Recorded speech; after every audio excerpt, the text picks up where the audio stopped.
Malaga, Gibraltar, Séville, un triangle magique au cœur de l'Andalousie. Une ville en particulier illustre la splendeur de cette région, Antequera, qu'un certain Jules César appréciait beaucoup. Il y a 2000 ans, tout près se trouve un chemin à flanc de falaise, parmi les plus vertigineux du monde. C'est là que commence le reportage de nos randonneuses confirmées, Victoria David et Mathilde Lopinski. Saviez-vous qu'au-delà des oliviers se cachent les secrets les mieux gardés de l'Andalousie? Des canyons vertigineux jusqu'aux villages blancs les plus tranquilles. Vous ne devez jamais retirer votre casque. Consigne de sécurité obligatoire avant d'entamer la randonnée la plus spectaculaire du pays. Ici, il tombe plus de pierres que de pluie, et ce n'est pas un euphémisme. Venu de la région parisienne, Je suis filmé dans la salle, j'hallucine. Pascal est presque serein. Alors vous vous sentez comment là? Ah bah, protégé déjà, ça va faire du bien. Si on n'a pas envie de me prendre un caillou sur la tête. Sous nos pieds, le chemin du roi. 3 kilomètres de passerelle accrochée à des parois de 300 mètres de haut.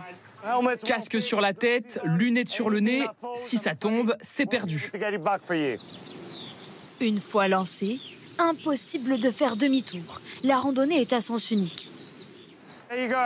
Nous sommes à 100 mètres de haut, entre deux canyons. Vous n'allez pas revivre ça de sitôt. Oui, effectivement. Faut pas avoir le vertige. C'est impressionnant. Je n'arrivais plus à lancer avant moi. Construit en 1905 pour accéder à une centrale hydroélectrique, le parcours est aujourd'hui sécurisé. Regardez en bas, vous pouvez voir ce qu'il reste de l'ancien chemin. Pendant plus de 40 ans, ce chemin laissé à l'abandon était considéré comme l'un des plus dangereux du monde. 4 personnes y ont perdu la vie.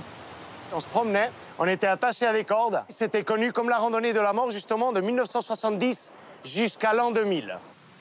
Depuis ces gorges calcaires, laissons-nous guider par quelques notes de guitare flamenco. La ville blanche d'Antequera et ses plus fiers représentants nous attendent.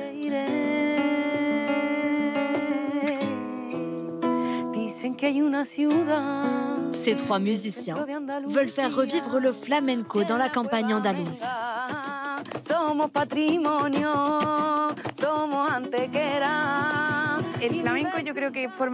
Je crois que le flamenco fait partie de tous les Andalous. Même les habitants des plus petits villages ont ça en eux. Antequera est andalouse et peut-être un peu italienne. Elle est surnommée la Florence espagnole car elle détient un record national. 7, 8, rien qu'ici je vois 10 églises. En tout, il y en a 33. C'est la ville espagnole avec le plus d'églises par habitant. Beaucoup de congrégations se sont installées ici car on est au centre de l'Andalousie. Si bien qu'il y a au moins une église à chaque coin de rue. Voici la préférée de Marina, achevée au XVIIIe siècle. C'est un des plus beaux exemples du baroque andalou. Très chargé. Il n'y a pas un centimètre de libre. Et j'aime beaucoup l'acoustique. Les églises ne sont pas le seul joyau d'Antequera. Sur plus de 1000 hectares, le Torcal offre l'un des paysages calcaires les plus impressionnants d'Europe. C'est par là? Oui, regarde. Il est là. Ça, c'est un fossile d'ammonite. C'est la preuve que tout ça, c'était un fond marin il y a 160 millions d'années.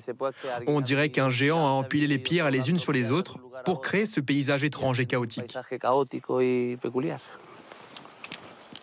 Ces pierres dessinées par l'érosion, David et Ignacio en ont fait leur terrain de jeu depuis plus de 40 ans. C'est fou. À chaque fois que tu arrives en haut, tu as une perspective différente. Dans plusieurs millions d'années, ces roches peu à peu érodées finiront par disparaître.